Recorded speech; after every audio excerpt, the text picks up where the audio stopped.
Welcome to another episode of Simon Says, where facts come first. It's your host, Jenny Simon. And today we have content overload. So we're going to get right into it.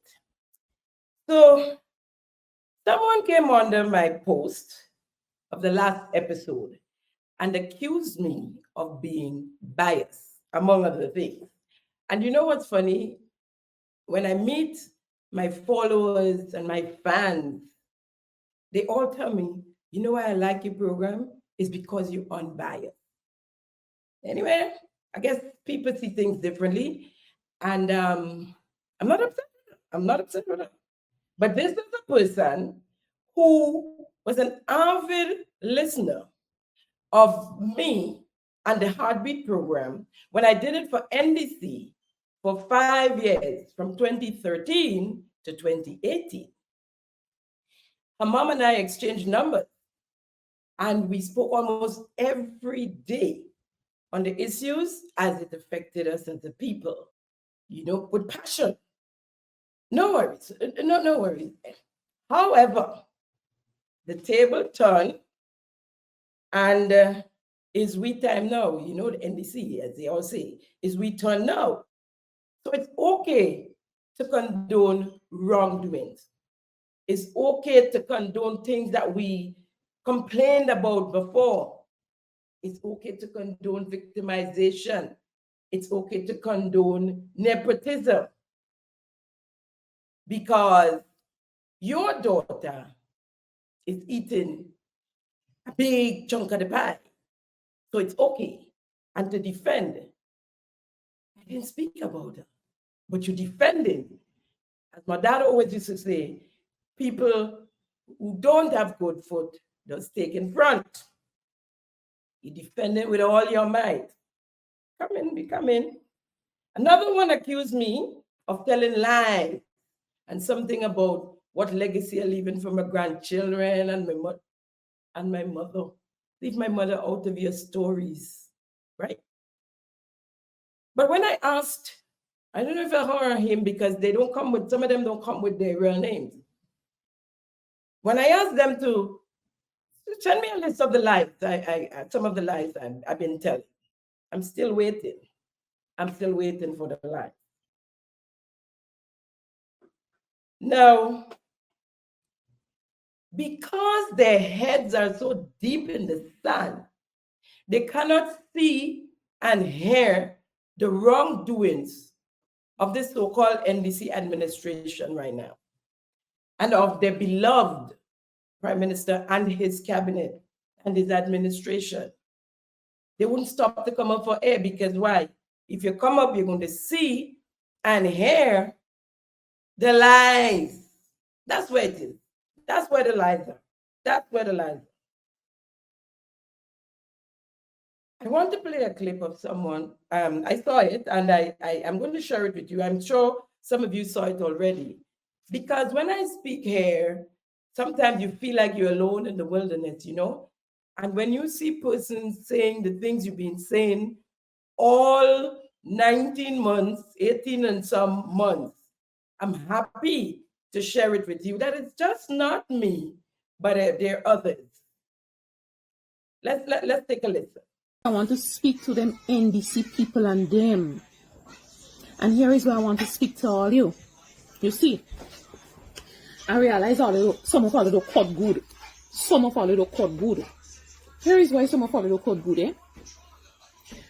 Things happening in the country, eh? Things happening in the country. And because of who you support, all you prefer for people to keep the things quiet. No, I want you all to tell me, some of you watching me right now, how is this right? How is this right? When I know I in front of the line, so I put in my hand up and I put in my hand on my chest, guilty as charged. Who always spoke on the issues when the NNP headed the government. When the NNP governed this country, I spoke on almost every issue I felt I needed to speak on. No one ever asked me to. And so how it is fair now that all kind of thing unfolding in the country, from healthcare troubles to where, and all you say nothing at all. And when people speak, you want to comfort people's throat. That is not okay. That is not okay. And somebody will tell all you. Somebody, they may say right now, she says she's not talking about politics. This is bigger than politics. And I heard someone said the other day that people like to say they love Grenada and they love Grenada, this, that, that.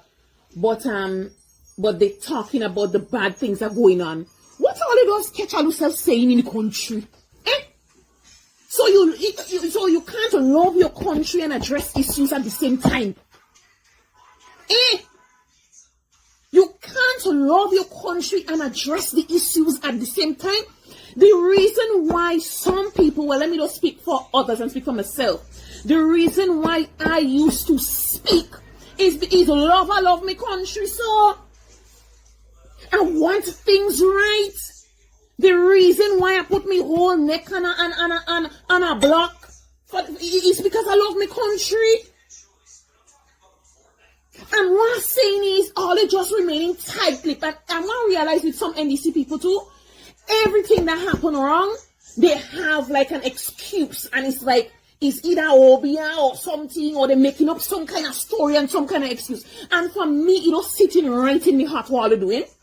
It was sitting right. You're seeing wrong and saying right. How is that okay and acceptable in the country? After all of us decided to vote out what was there because we thought it was damaging the country and things were not progressing. And we voted in what we thought was a capable young team of people with innovative minds and ideas and so on. And not just that, and consideration for people in this country. I thought they considered the people and that they were doing. And listen to me. I don't come and tell me nothing about, well, one had 25 years or how many years, and then this new government only had whatever. What I'm saying is, little changes. Start making the small changes, and they're not doing that, and all just accepting it, and people losing their lives, all kind of thing going on, and all just sit down there and, well, I love me party, and I love me prime minister, and I love this. Hello. Some of all to double standard in the country. You could never write. All must learn to speak truth and stop this thing about, oh, I'm defending regardless, and hello. That ain't making you all better. Don't let you do better than that. When it's wrong. And like I said in my life the last time, if you who supporting the government cannot see wrong and call out wrong, well, something is wrong with you. And you see, sometimes that's what I'm telling you, people. Some people don't easy, because if it's you, it's happening to it. All you want to run out because you feeling the pain. So why you can't feel or share the pain of a sister or a brother going through some kind of thing because something wasn't right? Right? The authorities didn't do something right. They dropped the ball somewhere. Why can't you do that? So you have to, the pain, you must feel the pain for you to be able to relate. Why? Because your party is in government. That's what we're saying. Fact. And the whole thing about the Prime Minister's outfit at the stadium for the 7th of February. I have no problem with his outfit. Whatever you want to wear, wherever you want to wear it, how you feel comfortable, that's his prerogative. But what I'm saying is, I remember when Dr. Mitchell decided he's starting to wear his slim fit pants, his suits, slim fit, and he would come up with his slim pants. NDC made a big rare about it. Even our leaders spoke about it on platform, throwing pick on at him with the tight pants. What's different to that and the mules, right? If people talk about the mules because they didn't like it, so what? Y'all going and defending and going on. You could imagine if that was the other way around. If the Prime Minister had showed up in a suit, a traditional suit, and the opposition leader had showed up in his outfit with mules, the world was going to end. But y'all don't want people to talk about it if they don't like it. If they don't like it, they don't like it. Who don't like it, it's their business. So don't try to shut them up and why, and this, and the mule expensive, and how much it costs, and all the drama. Come on, stop that. Y'all just talk about his dye hair, but y'all don't want nobody talk about Deacon and what he wearing. Anyway, to continue. So on Monday, the 5th of February, 2024, a mere 48 hours before the Independence Day celebrations began at the stadium, a press release was put out by the Royal Grenadier Police Force, the RGPF. If you look on your screen, you will see the release. But I'm going to read it to you quickly here. Let me get my glasses. The stuff like cute and fight up to read. So I have my glasses here. Royal Grenadier Police Force press release, date Monday the 5th.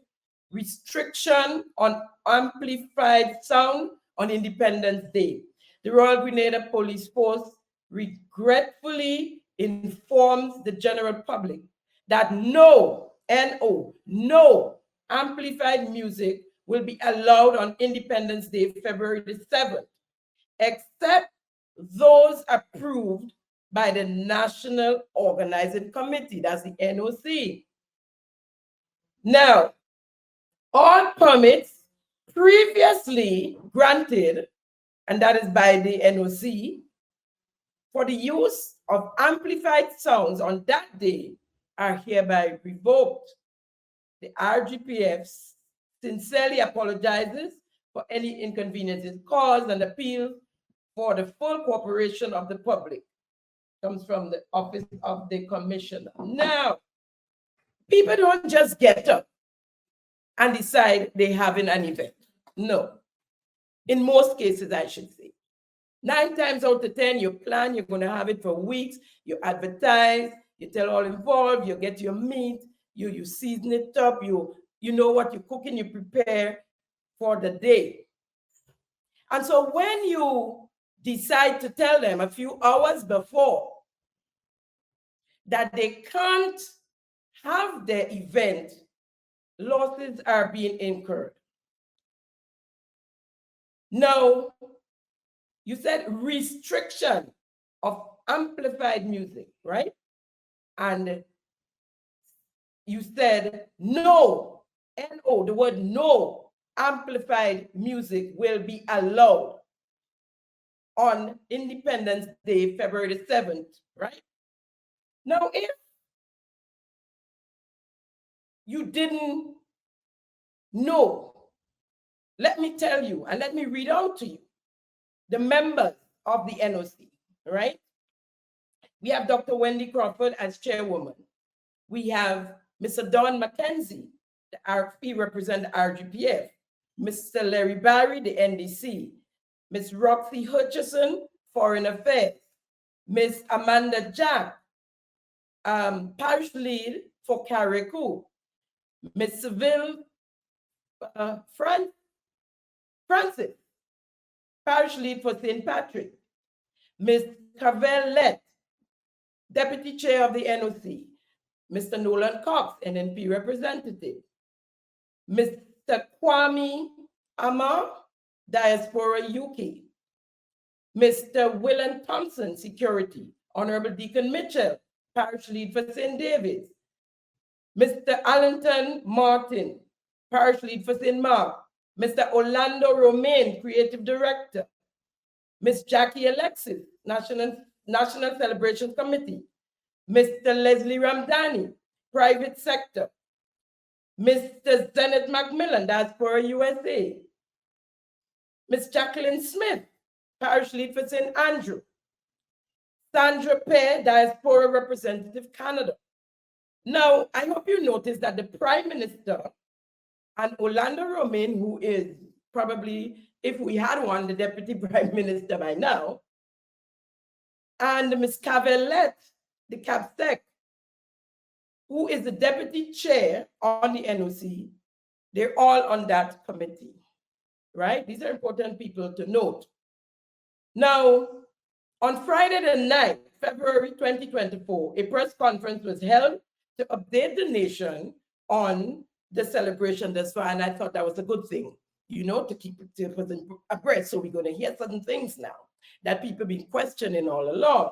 And of course, we have to come to show off about our drones, our amazing display of the drones.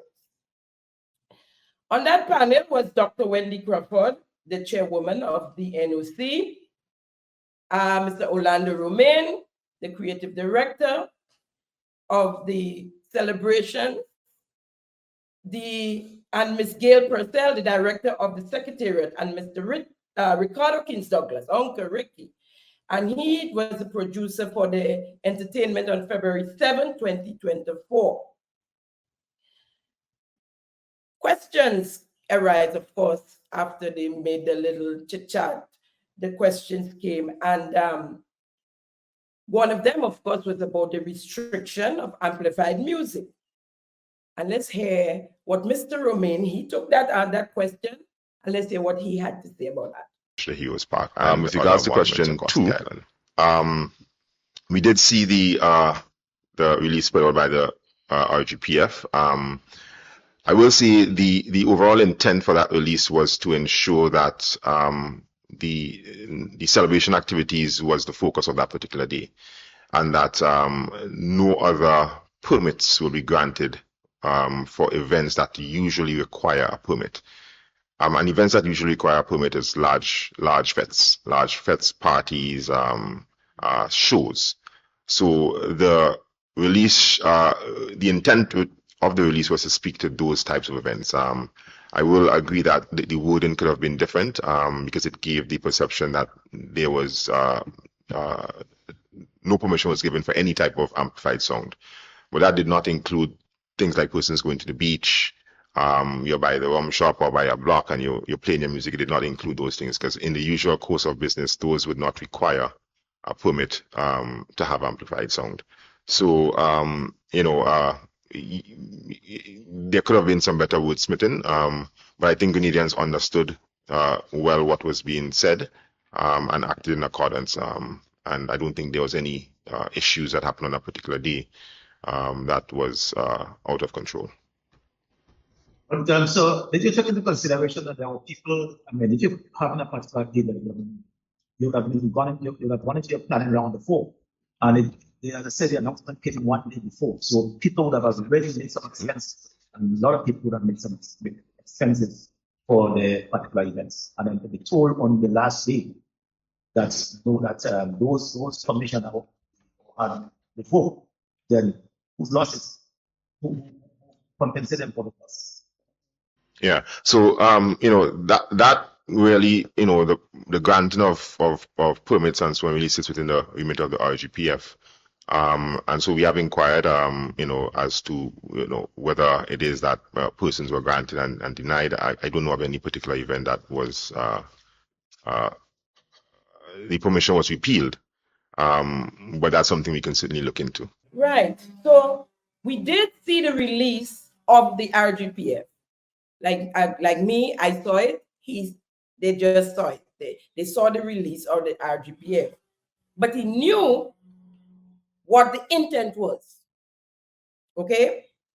Now, Mr. Romain, the word no, and you know me, I like to get my dictionary or Google. So the word no is the ultimate negative. It means not any or not at all. Right? And that was the word no. How would we know? And you're talking about perception. No, that's no perception. There was a word there that said no. No, right? How would the people know that they could have had a beach party or they could have played amplified music in a rum shop? How would they know? When you said, not you, I'm sorry, because you just saw the release. When the release said no amplified music on that day, there was nothing that suggested, nothing specified that it was okay for rum shop or beach parties to play amplified music. But you knew what the overall intent of the release was. And to ensure that the celebrations, you said it, that the celebration activities was the focus of that day. That was the reason for the release about the no amplified music, right? In your words, to ensure that the celebration activities was the focus of the day. So we've been bullied now into going into to the stadium, to the parade. We've been bullied, and we've gone back to Massa, you know, and we've been told dictatorship style, dictatorship rule, what we should do. After these are the people who for 5 years, from 2013 to from 2014 to 2022, went, that's 10 years, what am I saying? Went to Comohon Park with amplified music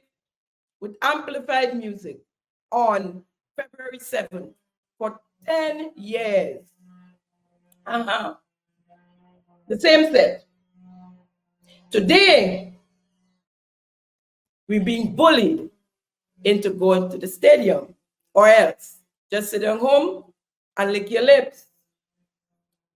One question further. This is what Mr. Romain had to say.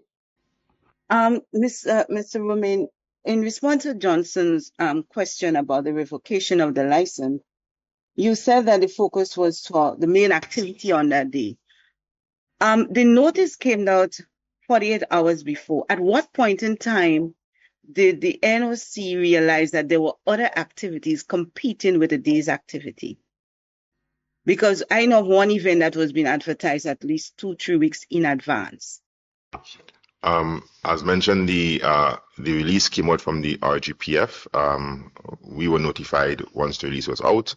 I think the RGPF, in their wisdom, knowing the amount of police that would be at the stadium, the amount of events that's probably potentially going to happen, made a decision to issue that notice and to decide to not approve any permits for that particular day. So that question would have to be directed to the RGPF, whether or not what permits were rejected or not.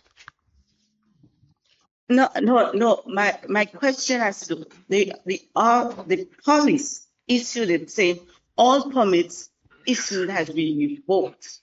And earlier on, you said that the intention was for there to be one event. Everybody goes to that event to one or the other way. So my question is, whose decision it was? Was it in collaboration with the NOC, or the police stood on their own and do that? As I mentioned, that release came from the RGPF, so they would be the entity who would have to speak to the details of it, and whether it did in fact impact any vendors who would have previously applied for permits or denied permits. Mr. Romain just boom. That one is a boom. He just boomed the police under the bus. Watch. So the police put out a release without the knowledge of the NOC and revoked the permit that the NOC gave before without the NOC knowing. Okay. He said the release came from the RGPF. He don't know nothing about it, in other words. It says Mr. Romain. And you say, I lied. Mr. Romain, that one is untrue. That's fake news, Mr. Romain. He knows everything about the release, right? Everything. And he acted like it was released suddenly. And he see just how we see it. He said, ask the RGPF. The release came from them. Let's not forget the section in that release that says no amplified music will be allowed on Independence Day, February the 7th, except those approved by the National Organizing Committee. By the National Organizing Committee. All permits previously granted for use of amplified sound on that day are hereby revoked. The police can't just revoke. But who gave the NOC the authority to instruct the police. Who? This administration from inception is known for its rogue behavior. From the very top, the political leader / prime minister and his entire ministers, his cabinet ministers, government MPs, and their groupies. They break the law all in the name of we are doing things differently. They have broken the laws of the land and ignored the Constitution on many occasions. They might as well suspend the Constitution. I guess that's the likeness, the likeness to Morris Bishop. The bottom line is they have no regards for the ordinary man. And as I said before, people don't just wake up one morning and decide they're having an event of that magnitude where they need amplified music. The question was asked about the lack of persons, well, there was none as a matter of fact, being awarded. And let's hear that question coming from the media, Ms. Linda Straker again. My question has to do with in December, there was a news conference by the NOC where Ms. Jacqueline Alexis called for nominees for persons to be awarded for independence. The law regarding the awarding of persons clearly states that it has to happen on Independence Day, February 7th. It is actually named. Yeah. Can you explain to the public why and to us why there were no persons awarded on Independence Day? Yeah, thanks for the question. The committee that would oversee that was just formed at a later stage than we had anticipated or would have liked to have seen. So that did not facilitate the opportunity to name the individuals at that point in time. So when Ms. Alexis called for citation, under whose authority was she making that call?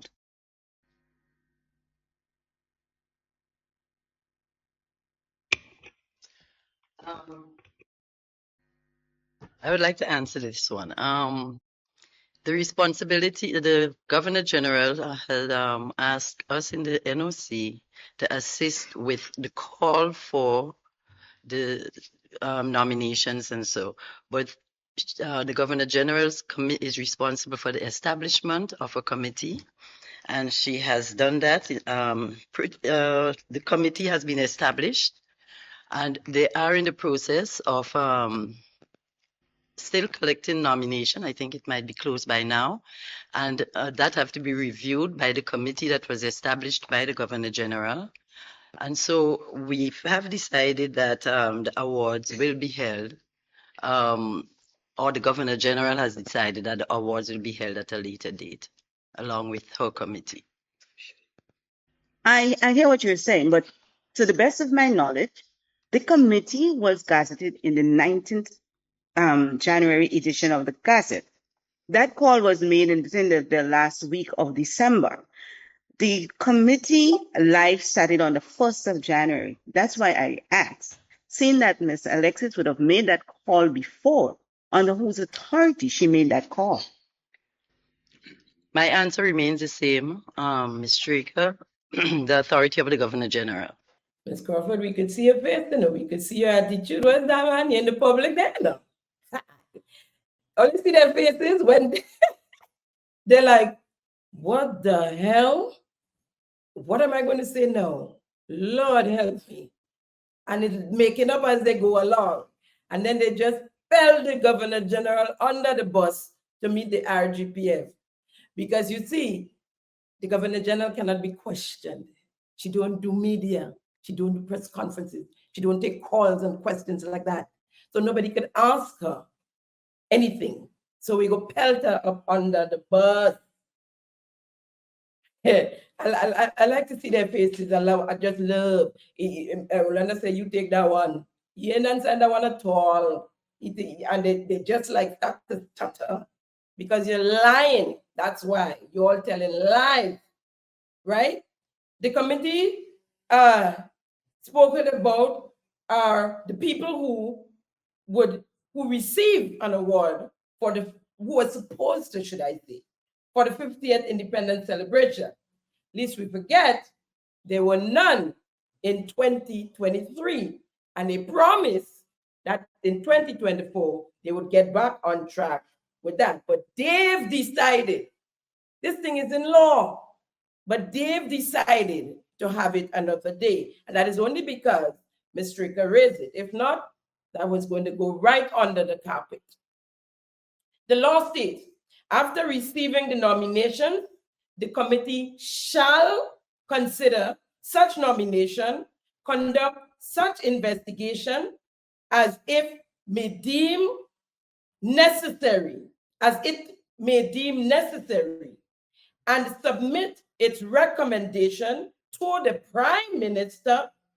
The Prime Minister shall review the recommendations submitted to him or her by the committee and may make such recommendations to the Governor General for the conferment of the award as he or she may deem necessary. The legislation further instructs that the recommendations made to the Governor General shall be announced publicly and shall be published in the Gazette. So how it is that the Governor General is being blamed for that mess up? And how about the heroes that were supposed to be announced also during this celebration? Because it wasn't done on October 19th. And it was said that they would announce it during the celebration, the heroes. And what about the Heroes Park? Right? What about that? The celebration came and went. No Heroes Park. On the 7th of February, certainly in the weeks after October 19th, we had enough time to name the heroes. What is taking so long for us to name one or two, maybe three at the most, heroes? What? It gets better, folks. I want you to listen to this clip where Ms. Straker again wanted to find out about the contracts awarded. My question is, Ms. Purser said earlier that the budget for independence is on par. As a matter of fact, she said it's under, as they're tight spending. My question is, how much contracts was awarded by the NOC for independence events, and whether or not this contract was awarded in accordance with the Procurement Act? Okay, so the most expensive undertaking for our period of time has been the facilitation of the Independence Day events overall. And there are numerous vendors that we've had to work with during this period. So they would have been contracted for individual events as was required. Is there a number of contracts that were awarded, and can you also say whether or not they were awarded in accordance with the Procurement Act? It's very difficult to give you a number because, as you could see, in the last 3 weeks, we've had 17 events. 17 events which require numerous individuals, numerous vendors to work with for different requirements. So all I can say is there were numerous individuals who were engaged and numerous vendors engaged. Yes. And yes.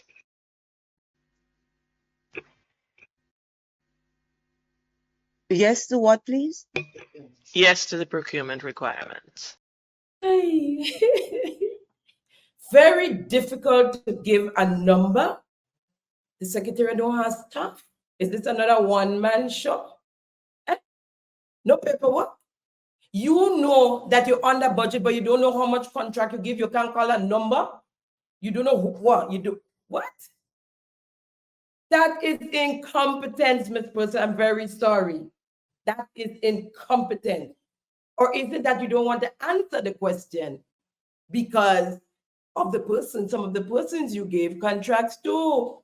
You awarded contracts. Now, how you could say you don't know because there was numerous count.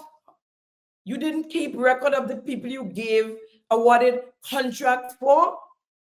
The leader of government business in the houses both promised us that they would give us a rundown as to where the money was spent, as to how the money was spent.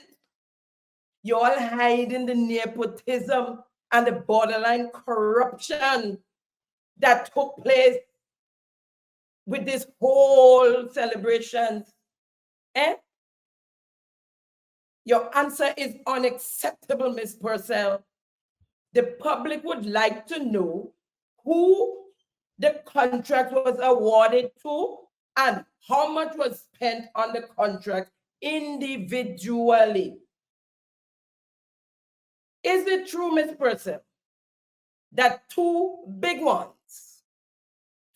contracts was given to the brother of Mr. Orlando Romin and his girlfriend / baby mother?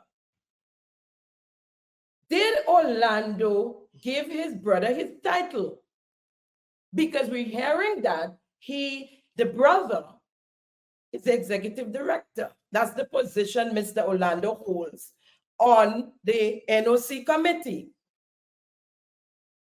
Is it true that they are not qualified for those jobs, the contracted jobs?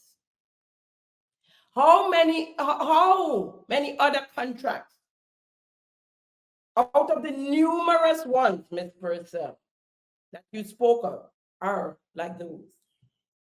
Is it true that Mr. Orlando Romin private company Hexhive was awarded contracts as well, one of which was doing the logo?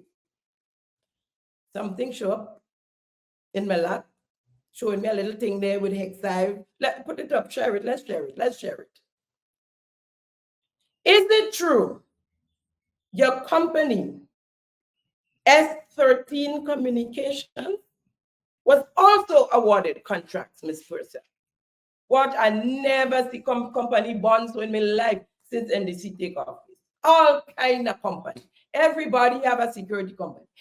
Just you name it, a company formed just so they could get the job. And they're talking about Faith Week. Could you imagine? By the way, where is the committee that was investigating Faith? How much months gone now? We hear nothing from that committee. And in the meantime, what about the one about the oil and gas? We need some updates. Ms. Purcell, is it true the deputy chair of the NOC, the CAPSEC, Ms. Carvel-led company, she accompanied to, was also awarded contracts for the 50th anniversary celebration? And so too was her son. We just asking, is it true? And all that been going on with Ms. Letts since Carnival. They have a question.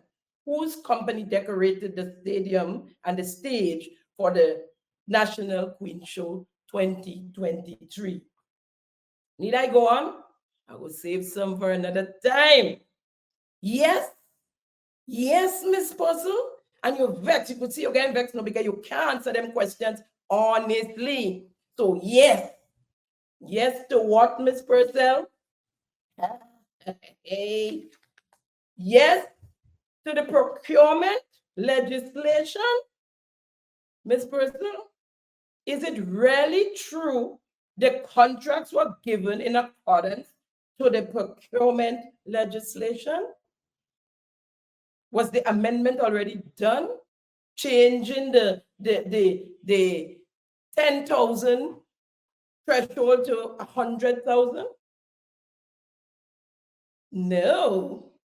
Folks, announcing the 2024 budget, the Minister for Finance revealed, and I quote, "Mr. Speaker, the procurement framework is currently under review While this is ongoing, we are of the considered view that an amendment to raise the current single sourcing threshold from 15,000 to 100,000, which has been in effect for almost 10 years, is warranted. Mr. Speaker, warranted to whom, sir? Who think that it's time to move the threshold so we can expand corruption? Who? Folks, by moving the threshold from 1,500 to 100, from 15,000, I'm sorry, to 100,000 for sole sourcing, it means there is no bidding. Our government is eliminating the bidding process and can hand select who they want and give them jobs without bidding. But that didn't amend us yet.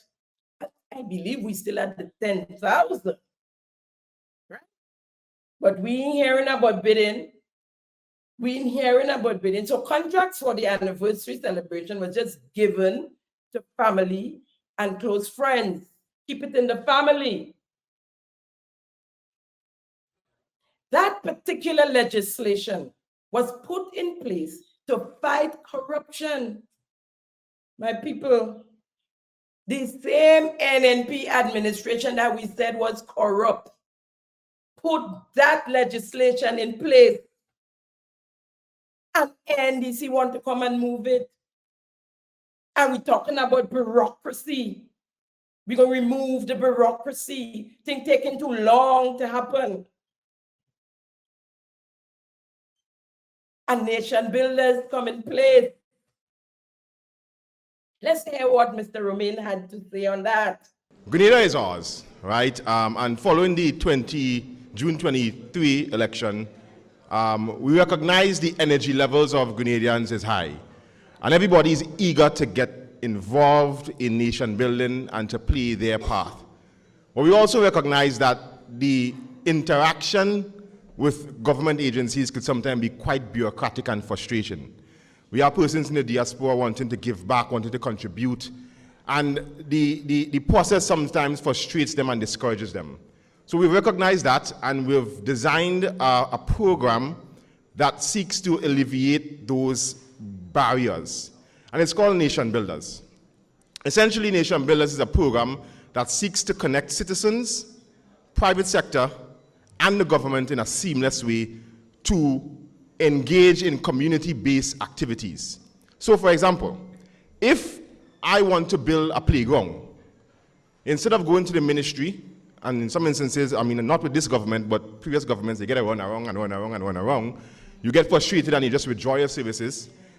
There's an entity now that will facilitate that process for you to ensure that your projects are heard, recognized, and that we channel it to the right ministry or agency for fast implementation.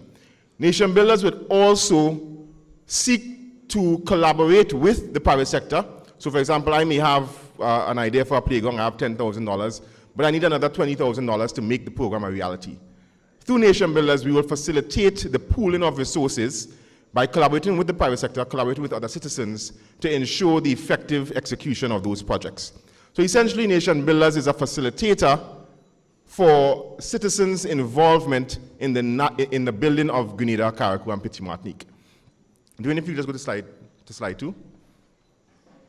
So again, Nation Builders will be a division under the Ministry of Mobilization, Implementation, and Transformation that aims to enhance community engagement and the collaboration between government, citizens in Grenada by addressing the bureaucratic obstacles and promoting volunteerism. The division fosters an active civic involvement and empowers individuals to participate in community projects for the nation's development. Removing the bureaucracy. It is a requirement in law that all goods, works, or services for government or any related government agencies. Don't forget, Nation Builders I don't know if it's an NGO or what it is, because Nation Builders is placed in the Ministry of MIT, spending government money, but it's registered as an NGO, right? So, yeah, so all the requirement in law that all goods, works, or services for government or any related government agencies costing more than $15,000 must go through a bidding process of 3 proposals before decision is finalized. The call for submission must be published in the Gazette. A review of all gazettes published since June 2023 do not show any notice from the NOC requesting that bids are submitted from vendors of the NOC for its projects. Story done. Moving right along. The question is, did the members of His Majesty opposition receive $10,000 to help with the organizing of the constituency, painting and beautifying for the 50th anniversary celebration? Did they get it or did they not get it? We're hearing that it was available, but we're not hearing where it was available.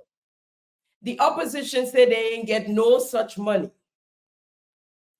And they denied it categorically that they got no monies. The government is saying monies was available. Mr. Orlando Romaine, he know that the monies was available and that they got the monies. Let's hear it. Okay.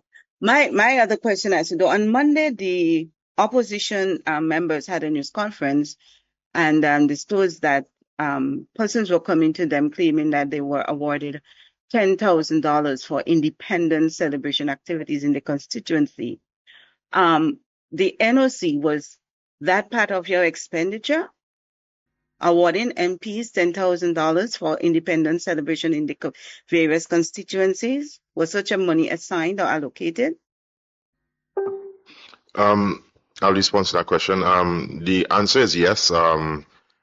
Each constituency rep MP would have been assigned a budget so that that particular constituency can do the essential things such as cleanups, decorations in preparation for the celebration activities. The opposition said that they did not receive such money. Was there a time to make that claim? What is the process for accessing that money? Or what was the process? To the best of my knowledge, that was distributed to everybody, all MPs. So I will have to do some research to see whether their claim is true or not. So to the best of your knowledge, they all received it? Yes, they all had access to the funds. Whether or not they used it or not, as I said, I would have to inquire and do some research on that to establish their claim. Mr. Romaine, where was this funds that they had access to? And if you don't know, you could say you don't know, Mr. Romaine. You're not a superhero. Well, let me not say that I don't know, but you could say you don't know and you would get back and you would do your investigation. Don't come and make up stories that you don't know about, right? But we leave it open because he say, she say, she say, he say, and now we don't know who get and who ain't get. So we would follow up on that so that we would know whether or not the opposition had access to the money and didn't use it or never got the monies at all. We'll take a quick break and come right back. Thank you for tuning in to Simon Says. To ensure that you never miss an episode, click subscribe and make sure to turn on the notifications by clicking on the notification bell icon. See you at the next episode. Welcome back, listeners and viewers, my friends, my fans, my family. On the 30th of January 2024, a release from the Ministry of Youth and Sports addressed to the Imani participants reads, and I have to read that one for you as well. It's getting very interesting. It's getting hot in here. Hey, let me get my glasses.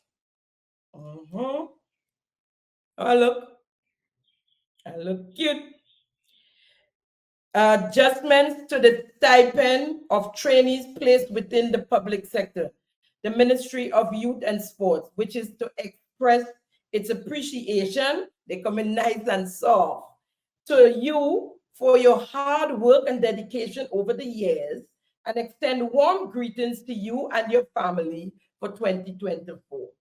Please be advised that in alignment with government policy directive, along with the implementation of the revised minimum wage, the stipend for trainees placed within the public sector, ranging from $700 to $1,150, was intended to be adjusted to be comparable to the new minimum wage threshold of $1,200 with effect from January 2024. The ministry regrets to inform that due to an administrative error, the sum of $500 was inadvertently, applied across the board to all trainees with the public sector, regardless of the quantum of the stipend being received. The ministry sincerely apologizes for the error and any confusion that may have been caused as a result, and informs that effective from from the first bi-monthly payment, in February, that's February 15th, the stipend will be adjusted to reflect the disbursement for the month of January will not be recalled. Once again, the ministry extends its sincere apologies for the inconvenience that may cause, but will appreciate your understanding in this regard, and thank you for your continued contribution to nation building. People, I want to play a clip there of the Prime Minister. Let's play a clip of the Prime Minister, because this inadvertently, y'all know the meaning of that? It says without knowledge. Without knowledge. Let's hear what the Prime Minister had to say. Who is going to give them Imani's $500 increase in the new budget that's coming up? Who is going to give the Imani $500? And you say you make an inadvertently? Inadvertently? So they've come to realize that they can't afford to give this $500 across the board. Hey, but we could afford 500 drones no matter what. So they come in now and tell us inadvertently, we papa. Look, mistakes after a bit. They didn't do the math. But then we are accustomed to this foot and now when the foot and mouth disease take the whole body now. Because this kind of knee-jerk reaction has become a habit of the NDC. They're just doing things, and then when it didn't work out, they just change and they move on and act as though it's not them that do it, it's we that do it. And they come back and tell us another story and they're gone again. Lest we forget the promises of regularization. Let's hear it. The Congress commits to regularizing the status of contract workers who are working for the government and Imani workers who are working for the government within 12 months of assuming office. Lest we forget, the Prime Minister then came back and tell us, no can do. Let's hear him. The regularization is focused on the several hundreds, if not thousands, of other persons who do not have those things. And the point that I think P.S. Marshall was making is that in order to treat with that, we simply cannot take all of them and make them established public servants for the simple reason that it will bankrupt the government. It will not be sustainable. So the discussion, the partnership, the compromise has to essentially be how we improve the terms and conditions of these persons' employment as close as possible to that of established workers in a manner that is sustainable. And that involves a number of things. How we agree on a pension formula for them, for example. How we agree on the vacation, etc., etc., etc. You didn't know that when you stand up in every town hall you went in during the campaign and say you're going to regularize all public servants and you don't want to have parallel public servants and you're going to regularize all Imani. You didn't know that. Eh? And then dementia stepped in. We never said we would regularize the public service in 12 months. We said we would regularize it. And we have begun to do so. Table knock. Lest we forget, the Prime Minister was going to purchase his own airplanes if Liat and the rest of the Caribbean didn't get their act together. As far as I'm concerned, by October, November, we don't have an arrangement where us as leaders in the OECS are prepared to do that, then it means that Grenada has to go and lease 2 planes so that we can fly between Grenada and Barbados, Grenada and Trinidad. We will have to do so. And then? It requires cooperation from all the region because you can't just fly between Grenada and Carriacou. You have to fly Barbados, St. Vincent, so you need all of the islands to take part. You need all of the islands to be prepared to give the airline operator the rights to fly into their country.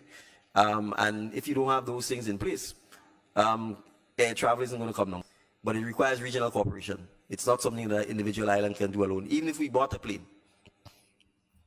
we need the rights to travel into other islands, right? And we don't have enough traffic. 100,000 people, we simply don't have enough traffic to maintain a commercial airline that just carries people. He acting as though it's we that say if they releasing plane and telling us no, we can't do that. We had to get permission, and you didn't know you had to get permission before you talk about if this thing, if they didn't get the act together, we're gonna Grenada will just lease 2 planes. What are we gonna lease it with? When we had to go to Petit Martinique and take all the suturing stuff from there to bring down to the hospital because they don't have enough. I don't know where to get the money for the drones, because we don't have money here for healthcare to save the lives of our people. We talk about our people all the time, putting people first, and our people, and you must take care of your human resource.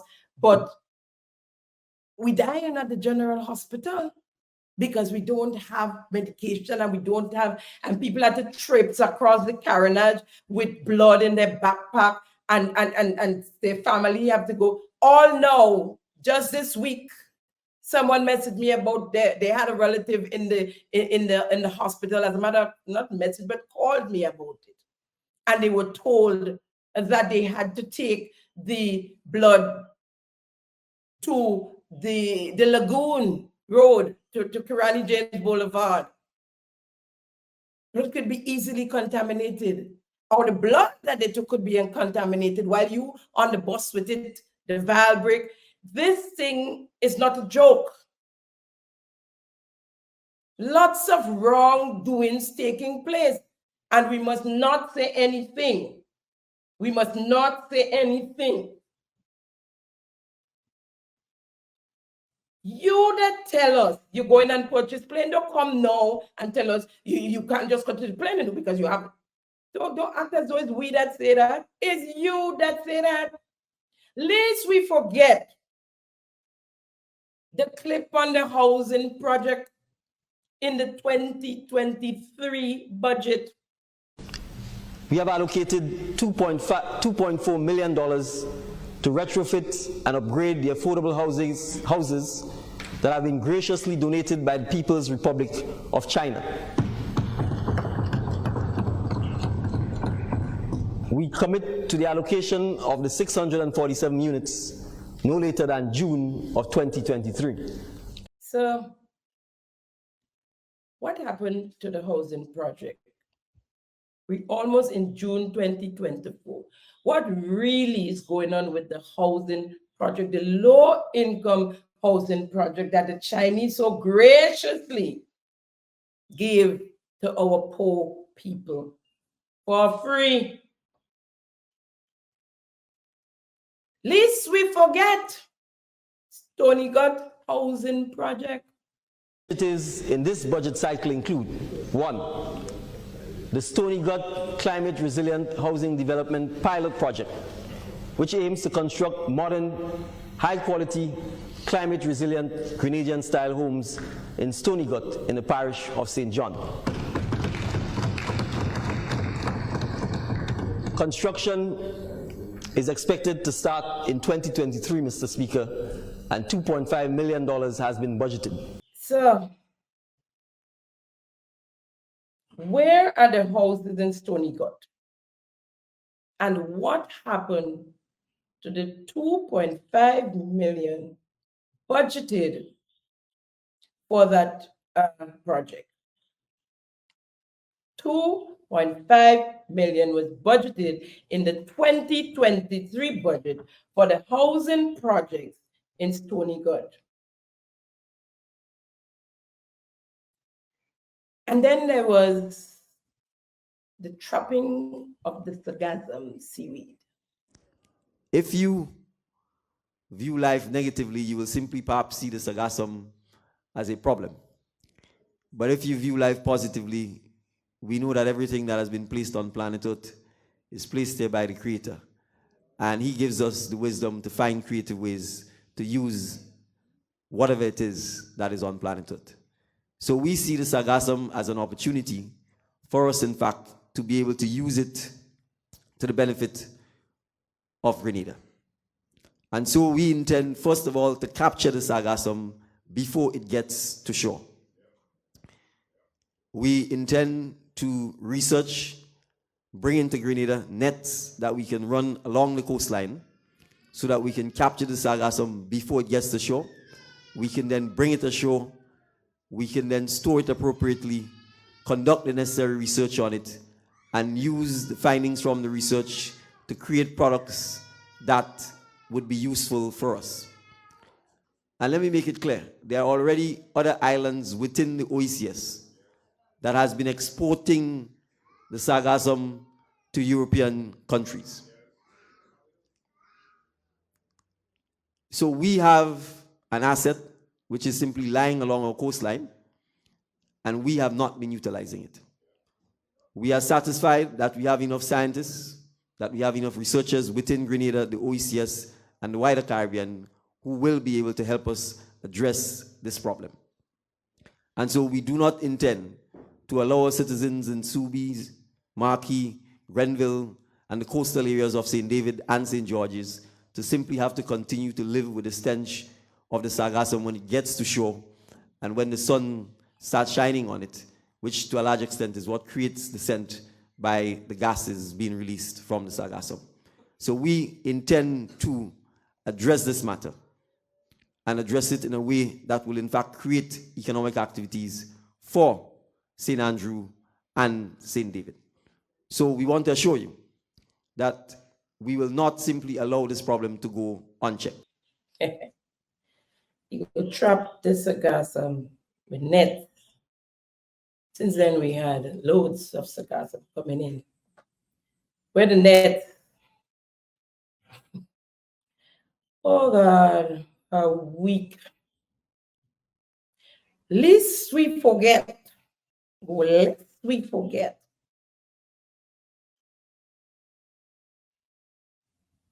We had pie in the sky. Let's say the pie in the skies. So if I stand here without the document, without the computer, and I come to you and I say, the National Democratic Congress intends to ensure that there is at least one health center in every parish that operates 24 hours a day, and that there is at least one pharmacy either connected to the healthcare center or a private pharmacy that operates 24 hours a day in each parish. And you like the idea and you clap. Will you call it a pie in the sky idea? And you like the idea and you clap. They're clapping for anything you say, Prime Minister. You the beloved Prime Minister. And it stops there, you know. It stops there with you. The buck stops with you. For them, it don't matter. They must have nobody else in the cabinet. But their beloved Prime Minister could tell them anything. Trapping seaweed. Eh? And all sorts of lovelies. All sorts of sexy statements. And they believe it, they clapping away. And they answer. And if I tell you, and you no, yes, least we forget. You're more pie in the sky. So if I say to you, we can assist our farmers through GDB by getting loans that would allow them to either form cooperatives or to buy themselves by having chiller trucks with solar panels on them that goes around the island collecting their fruit and in turn driving around our various parishes to sell their fruit directly to us so that they eliminate the need for MNIB, so that they have longer storage and they can bring the fruit directly to you. Would you call that a pie in the sky dream? So it's as simple as that. If I say to you there are trucks that we use to go on the electricity pole, to go on the telephone pole,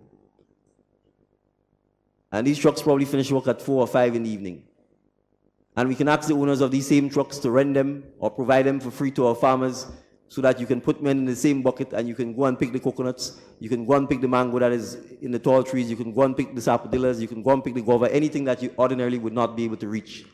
And you can use these hydraulic trucks to pick the fruit rather than them falling on the ground. Or you can put netting at the bottom of our mango trees and probably use the same hydraulic trucks to shake the trees so that the mango falls and they're not falling on the ground and damaging. You will call that a pie in the sky idea? That's mango on your plate. That's golden apple on your plate. That's sugar apple on your plate. And the more of this we could get is the more we can do agro-processing. Because for us to do the agro-processing, we need to get the mangoes, the sapodillas, the guavas, the golden apples in large quantities, consistently, all the time. And we need to be able to preserve them so that they give us a longer shelf life. So these are not pie in the sky ideas. It's not. And has it materialized yet? Did you borrow a Grenelec truck and go up in the mountain and shake them trees? I mean, you don't need 2 terms to do that. Something as simple as that, as you said, it's as simple as that. That don't need 2 terms. You're doing that first wrong. That could have been done in the first year and put on your achievements. Grenelec truck up in the mountains, shaking trees, fruit trees. And then there's Vision 75. In your position, but I'm not. I would simply say we are not exporting any raw nut mix, period. And they said to me, well, okay, fine, how are we going to pay the farmers? I said, it's simple. You get the financing for 2 years, you pay the farmers, and you stockpile and buy all the nut mix. You buy all the nut mix, and you keep it in Grenada. And if you do that, you have the stock that allows you to then begin to manufacturing your nutmeg oil, your nutmeg fat, any product you need from nutmegs. But manufacturing requires stock and it requires volume. If you are selling the nutmegs raw, you will never be able to manufacture.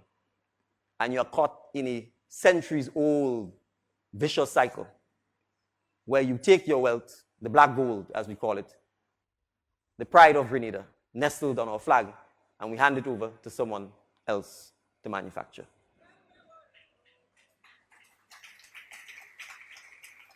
Now, is that so difficult to implement? Simple. Simple. Man has the answers for everything, and yet still we flat on we back in the street. Sounds good, huh? It probably could work. It's a plan, but it also sounds familiar, right? So I have an update for you on the fenced bus shed. So the then minister and MP for St. George Northeast, who was since sacked, and the narrative is that he stepped down to go further his studies. He was out talking about his studies. But before that, you have to remember that the Prime Minister had warned that after his studies, he could come back if the Prime Minister decides to take him back. And let's hear that clip there right away. That the Honorable Ron Redded, who held the position of Minister for State with responsibility for youth, sports and culture, will demit office as a minister, and he will remain obviously as the Member of Parliament for St. George Northeast. Minister Redded is doing so that he gets some time off from ministerial responsibility to pursue his academic and educational pursuits. We obviously take the opportunity to wish him well in this. We anticipate that in the not too distant future, he will conclude those academic pursuits and would be in a position, if he so chooses, and if the Prime Minister's agreed, to have him rejoin the cabinet. So, see that little chuckle there? Anyways, the then Minister Ron Redhead managed to get the planning authority to issue an enforcement notice to the owners of the property. The letter was served on the 25th day of November, giving them 28 days to remove the fence. Ultimate power, you know. Then on or around the date, according to the letter, the fence was removed, and everybody thought, okay, the Ministry of Planning removed the fence. The fence was removed by the contractor. If you look on the screen, you see the gentleman there who started building the bus shed and who was told by the minister that it's okay to go take down the fencing. The orders was given by the planning authority, even had a policeman standing there as guard while they remove the people's fence. Now, the situation is no longer amicable. The MP, Ron Redhead, was served for trespassing, damaging to property, and defamation. Remember, he said they purporting to own the property. So the MP made it official that he has stepped down or stepped out of the cabinet of Grenada to further his studies. Don't take it from me. Let's hear what he had to say. And welcome back, Mr. Honorable Ron Redded. Let's get into another phase of the conversation. Let's talk about your studies.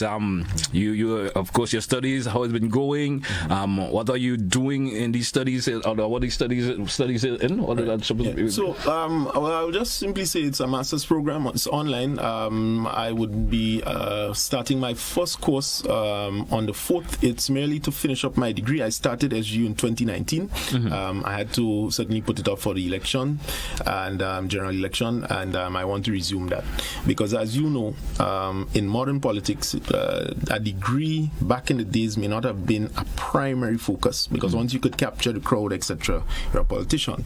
But going forward, you must have depth.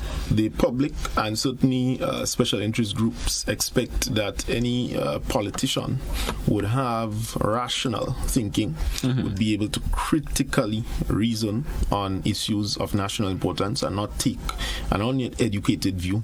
So, for example, will prefer facts over propaganda and fiction. Just a simple thing like that to draw reference. So the studies is going well.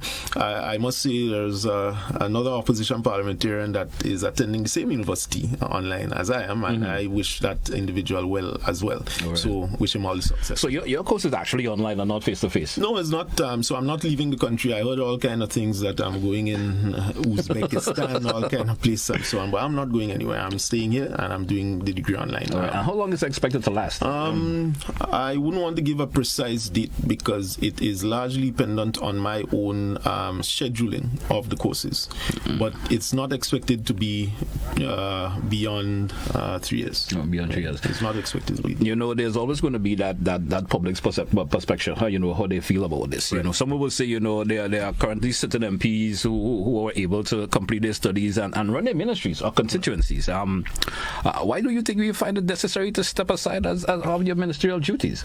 Cat luck is not dog luck. So everybody's outcome and so on is not dependent. Look, the truth is there are many different routes that one can take to achieve their success.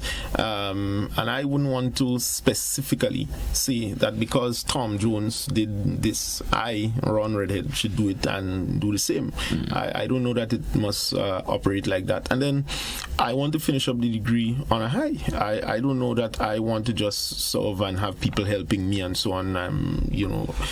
No offense to anybody who is serving as a government minister and finishing a degree, but I could tell you it is a difficult task just to run a ministry and be a member of parliament, much less to add a degree in the mix. I don't know anybody who is going to be able to do that. Then you have to factor in Carifta is coming up, the independence, certainly that would have been a hectic period. And you don't want, well, I would put it this way, I didn't want any distraction. Okay. This is my future, and this is a personal decision, but I still remain fully committed to service. I still have access to what I need to have access to be able to function, right? So the cabinet position is just that. I don't know that I would have the time to read cabinet conclusions, still study, and you have to factor in those things. So it's more of a technical situation rather than just looking at it that this person, so maybe that's why they didn't perform well as ministers, because you can't balance that easy. No, let me also ask you this: do you think it's fair to the people of St. George's Northeast to offer yourself of the MP and then go into getting the opportunity to step back, of course, as their voice in cabinet? I guess the folks voted for you for that particular reason. I wonder if you get the concept of my question. No, it's fair. So I'll put it this way: you first get elected as a member of parliament, yes, and your voice is first and foremost in the parliament for the people. Cabinet is at the request primarily of or approval of the Prime Minister in that sense. But aside from that, at Cabinet, what you do is strictly related to the mundane government policies. You have to pass this, you have to come with that in the morning, you have to read this long document. Those things are not always automatically utilized for deciding on the way forward. I must say, I didn't sit in previous cabinets, so I don't know how it was, but my experience in the cabinet is that we are minding the nation's business and more so trying to decide where outdated policies are, how do we upgrade and improve them, and those policies that work, how do we continue to enhance them. So, irrespective of me being able to sit in cabinet, I am still fully able to serve my constituency, and that's my primary focus, whether or not I was a minister of government or not. That's my primary focus. Now, outside of that, as I mentioned, I need to improve my capacity even further, because we are dealing with a big world. It's not just me sitting in the ministry's office. We're dealing with the day-to-day operations of the ministry. You have to treat with policy, you have to treat with international relations, you have to treat with multi-dimensional elements. And therefore, one has to continue to upgrade his own capacity, her own capacity, to be able to treat with that from the beliefs that we already have and the things that we already know. And in life, you never stop learning. So my thing is that you need to continue and Tata, real Tata. That just went there. He's starting on the 4th. On the 4th of what? Which month? On the 4th.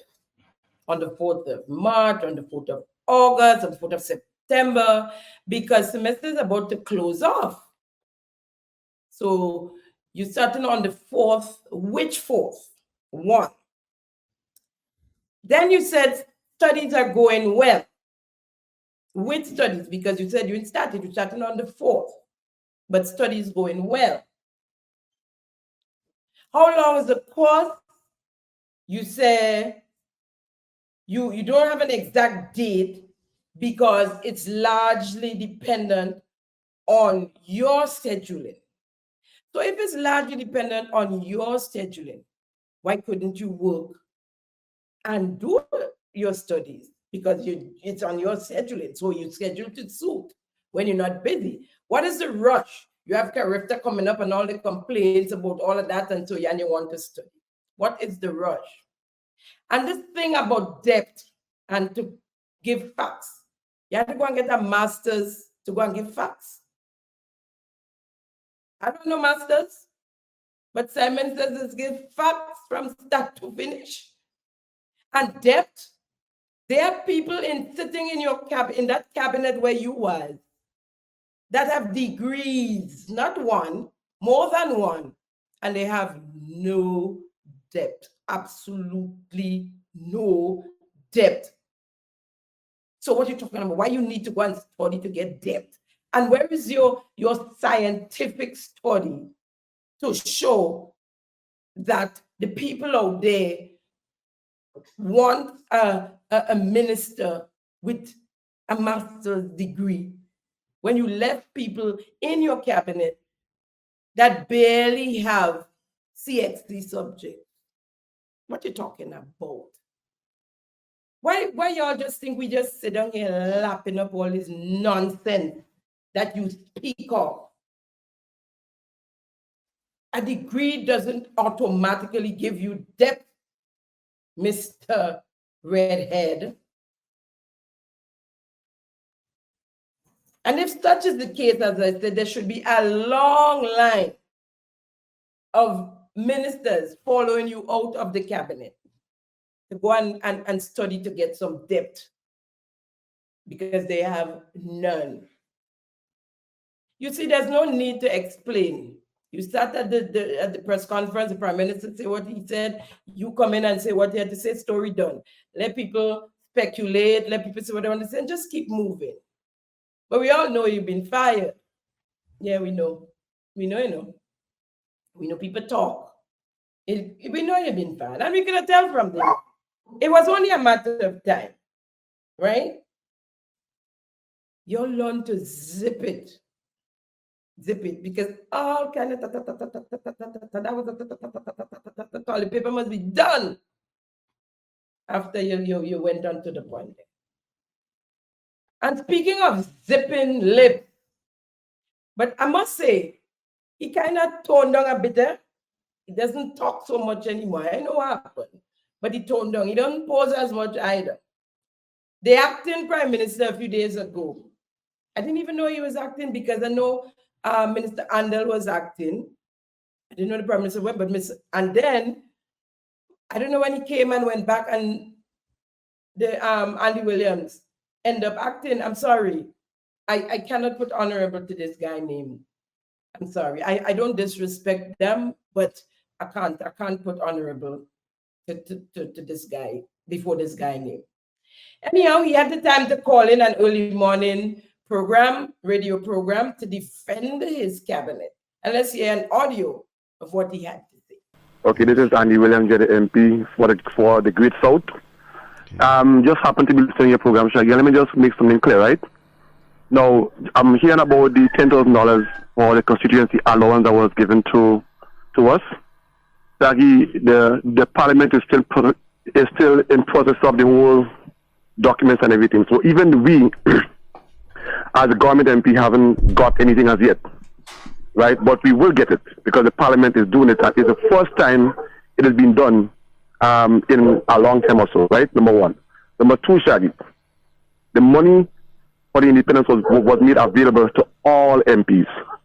And I can tell you that the MPs from the other side did not, and I repeat, did not come to receive it. And they know why. Because I can tell you, Shaggy, everything is about making an issue when it comes to us and what we are doing. And I'm saying that independence is too big for that. Right now, we should be talking about how the country is moving forward. I know we are seeing all the foreigners coming in, and how Shaggy, Grenada can even move further, right? And even everyone who came for the independence celebration will now go back and be talking about how great this was, and that can even boost our tourism, Shaggy, right? So I'm saying that we have no malice, and we are trying to do everything in the right manner, but we cannot really take responsibility for someone who is trying to find fault in everything that we are doing. But Grenada, rest assured that what we are doing, we have no malice, right? This kind of thing with victimization or so, we are not in that.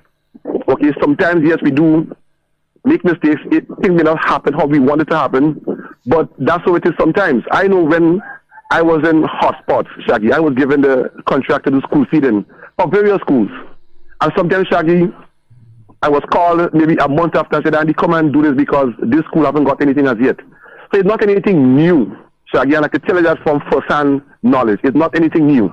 Sometimes when school open, it takes a time for the schools and so to get organized, to get this stuff. And that, that's normal. So they say because we are in office now, this is happening, it is just false. So I'm saying, folks, let's kind of calm down. Let's, forget the fighting between yellow and green, and let's try to build our nation. People are listening to us every single day.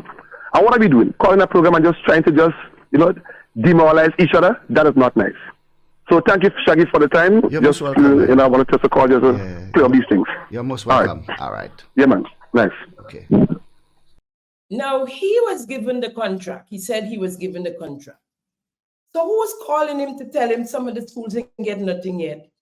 Then he had to give the schools, not so. If he had the contract.